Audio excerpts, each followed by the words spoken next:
So what do Pillars of the Earth by Ken Follett and actor Kevin Bacon have in common? They are both part of this week's Reading Roundup.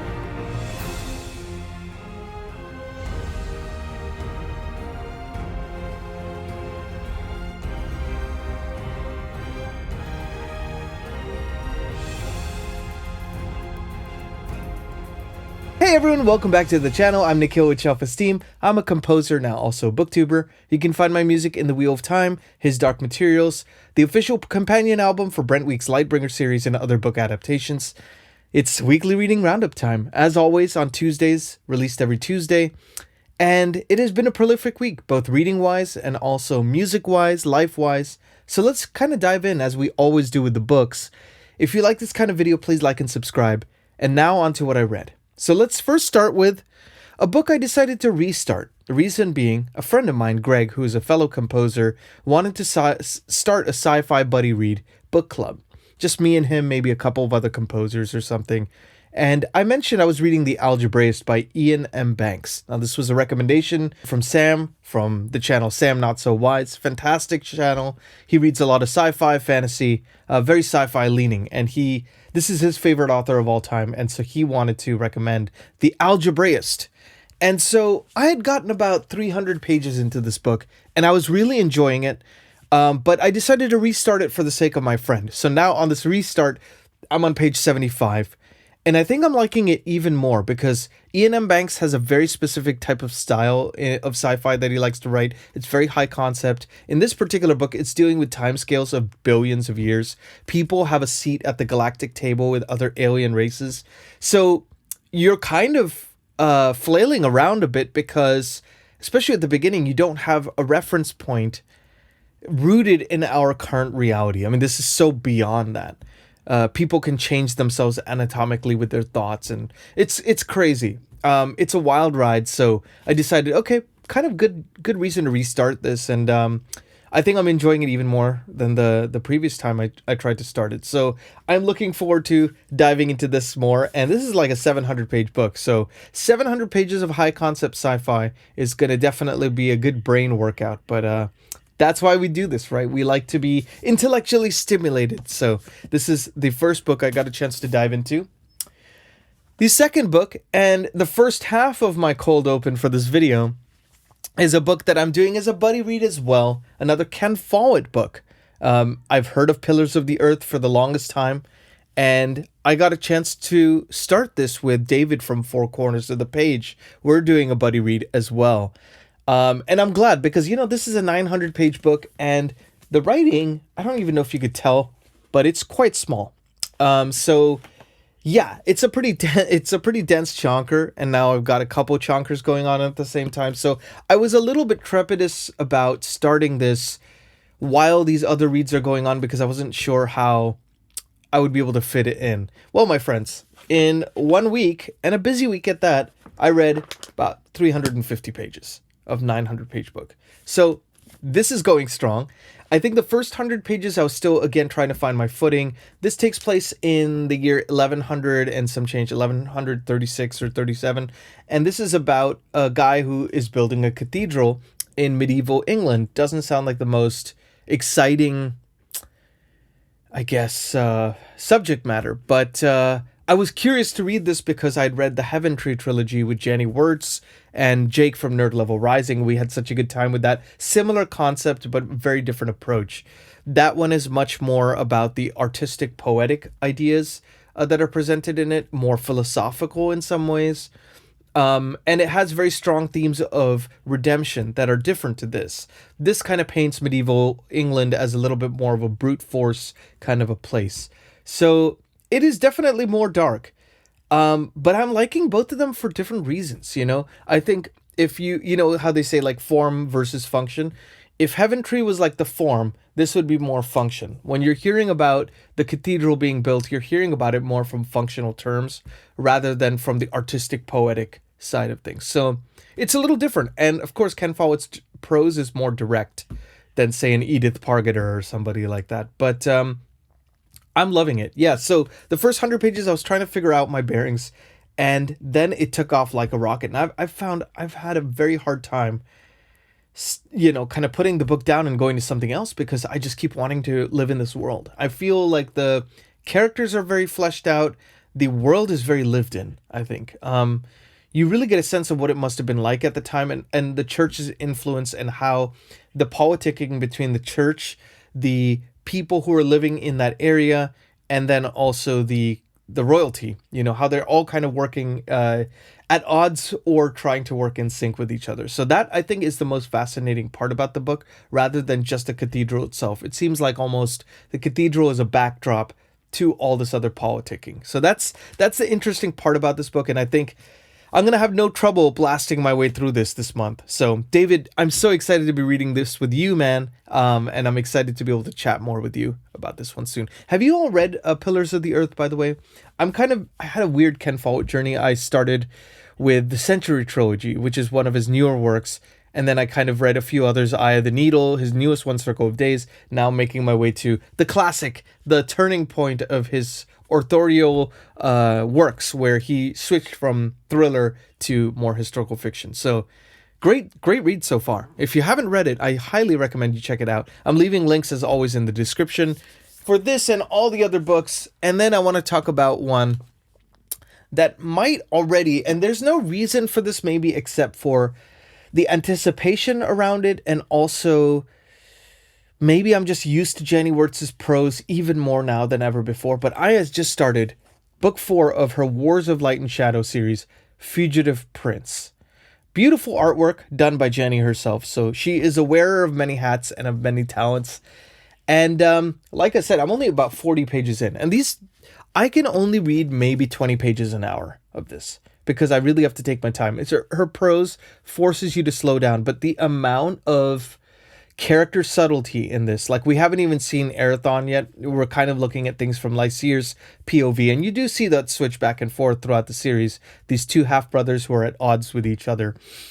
And I could see the motivations behind Lycier's actions are kind of becoming a little bit more apparent, especially after the events of Warhost of Vastmark, which was book 3, the end of that, and kind of what propels him further in the direction he's going in. I don't want to spoil anything more because, again, it's a book 4 of a 11-book series, but I'll just leave it there and say I'm really enjoying this, and I found it easier to get into from the page 1.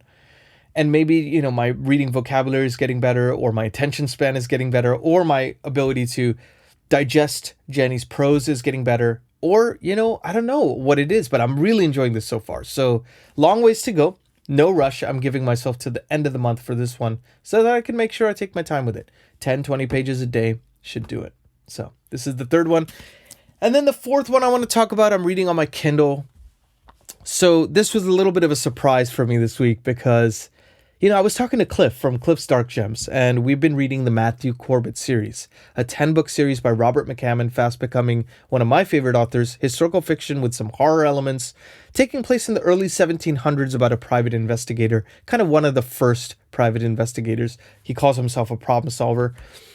The end of book 6, which was called Freedom of the Mask, was just so compelling and so bleak and disturbing. I'm like, I got to read more. I got to find out what happens. I'm down to be disturbed yet again. So I was like, I talked to Cliff and I said, I know we've been reading one of these every other month. Would you be down to try book 7, Cardinal Black, a little early? And he said, you know what? I had a schedule, but to hell with the schedule. Let's just do it anyway. So we've been reading Cardinal Black together. I'm only, maybe about 20% of the way in. I do notice a tonal shift from book 6. I think 6 was like one of the bleakest books I've ever read, especially in this genre. And you expect the 7th book to start in that same bleakness. It's not quite the same tonal feel. I don't know what I feel about it yet. I don't know if it's going to reach the heights of the previous book, because I think the previous book is my favorite in the series, but already I'm compelled. I'm enjoying it. I'm looking forward to seeing what's going to happen next. And it's just really a question of which book do I pick up next after this video, which is a really good problem to have. So that was what I read. What am I going to read this week? It's really going to be all these books. I'm going to get a few more 100 pages through Pillars of the Earth. I'm going to read a bit more of Jenny Wirtz's Fugitive Prince. I'm going to try to get through a decent amount of Algebraist, if not the whole thing. I don't know if it's possible to do that. But I am doing that for a very specific reason, is the following week, Christopher Rocchio's Book 7 of the Sun Eater series comes out, Shadows Upon Time. I've been waiting with bated breath since I finished Disquiet Gods when it first came out, and I've been looking forward to seeing how Hadrian Marlowe's story ends, and I just can't wait. So I'm like, I have to be a day one reader of that. So I want to make sure I'm not sci-fi heavy at that point, because I don't want to obscure any of the enjoyment I know I'm going to have with that book. So we'll see how that goes with the Algebraist. And then Freedom of the Mask, if it ends up getting pushed, that might be a nice counterpoint actually for Sun Eater. So we'll see how that all goes. But that's kind of the reading portion of the segment. Let's talk a little bit about the channel, because the channel actually had a really nice boost this last week. I think 20-something subscribers have joined in the fray, so it's great to see new faces and see new faces in the comments as well. It's been really nice chatting with a bunch of you. We have 95 people on the Discord, my friends. We are fast approaching 100, and it is great to see new faces there as well. So you can join that also below if you'd like. I released 3 videos, weekly reading roundup as I always do. Then I released my October wrap-up where I talk about everything I read in October, lessons learned, and the book of the month. So if you want to check that out, you can check that out up here. Then I decided to do kind of a fun video. I've been looking forward to doing this. I always leave it towards the end of the year, and I figured this was a good time as any. And it's the 2026 series that I want to complete. So that means is I start a lot of book ones, and then I drop it for the next shiny new series I find, and suddenly I have 20 book ones, and I don't want to be like that anymore. In an effort to hold myself accountable and have you hold me accountable in turn, I decided to do my top series that I want to finish next year, bar none. And there's some surprises in there as well. Some you'd probably expect if you were following any channel read-alongs on here thus far. So you could check that out up here if you'd like. And then I also got a chance to be on Dr. Fantasy Philip Chase's channel as well. That might be already out as of this video's release. So I will point a link if it is so that you could check that out. But basically we got a chance to discuss Memory, Sorrow, and Thorn by Tad Williams in its entirety, both spoiler-free for the first bit and then going into full heavy spoilers. So there are, delineations of that if you want to watch up until whenever you want.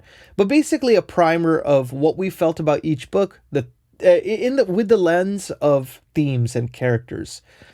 And it just reminded me of how much fun I had in that series.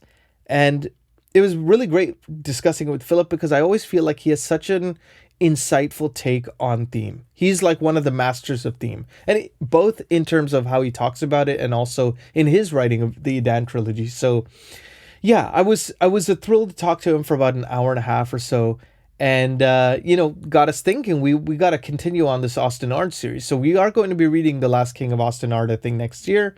And you could find out more information about the series if you're so inclined to know more about it, or if you've read it and you want to kind of relive the glory of some of the major points in the book, you can also watch that there. So, Philip, thank you so much for having me, man. It is so great to see you and great to discuss with you. It's always fun to chat. So, thanks for that, and I can't wait to continue on the Austin Ard journey with you, my friend. So, that was that. For this coming week, I have a couple of ideas I'm kicking around. I think this is going to be the final ideas that I have listed for this week. I'll see. I might switch something up, but what I want to do is on Thursday, I want to put up a video basically about how I stay consistent reading as a busy creative. What that means is, if you don't know, I'm a composer for book adaptations. I'm constantly going to events almost every other day sometimes. I'm promoting new releases, pitching for other projects, working on my album, working on my wife's game, and somehow I've been able to maintain a consistent reading schedule. And I want to talk a little bit about that and how I'm able to balance that, trying to create these videos and everything like that. And hopefully it could be inspiration for any of you who are looking to get some more reading in your life. I always believe in systems, because I feel like we always we rise to the level of our systems, right? So if you have a good system in place, you can kind of let the system do the work for you, and you can focus on enjoying the reading without being stressed out. So that is the video I want to release on Thursday. On Saturday, I'm going to do a part 2 of the 2026 series I want to finish, and I'm going to do the top 2026 series I want to start. Because what's better than getting actual series off your TBR, adding way too many more, of course. So that is going to be the video that's going to be released on Saturday. Now on to Kevin Bacon. Why the heck did I have him on my thumbnail? Finally, the mystery will be revealed. I found out last week that I was nominated for a Hollywood Music and Media Award for my song, The Hills of Tenchiko, the featured musical number in the Wheel of Time Season 3, Episode 6. And it was a thrill to be nominated. And I was nominated alongside Kevin Bacon, who had done some work on the Bondsman show I have not actually seen yet. But let me know in the comments if you have. But apparently he has a song submitted as well. So who knows? Maybe he'll be at the award show. That would be kind of cool. To meet him, but that is the reason why I put Kevin Bacon on the thumbnail. But yeah, it was really cool to be recognized, and I'm very grateful because I know there's a lot of amazing composers on that list. I know Hans Zimmer's nominated in one of the categories. A couple of my friends, David Bertok and Duncan Thum, who did Chef's Table, the Netflix show, are nominated in that same category. So it'll be a fun reunion as well as celebration of music, and yeah, we'll see. Fingers crossed, knock on wood, all that stuff. Unfortunately, I found out the news on Friday that The Hills of Tenchiko was not nominated for a Grammy. So, sad news there, single tear.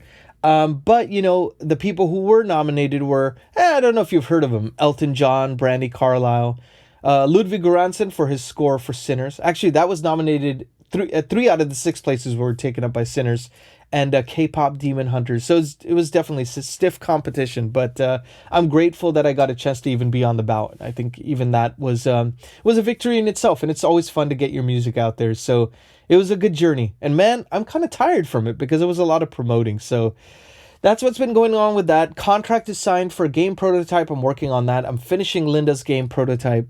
So it's been really busy with that, and I'm starting on that docuseries this week. What do you got on deck? What do you got on deck, reading-wise, work-wise, life-wise?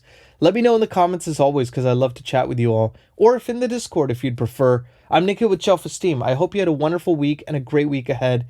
As always, be good to yourselves. Be good to each other. Life's too short. Let's have some fun. Let's read some great books. I will see you on the next video. Take care.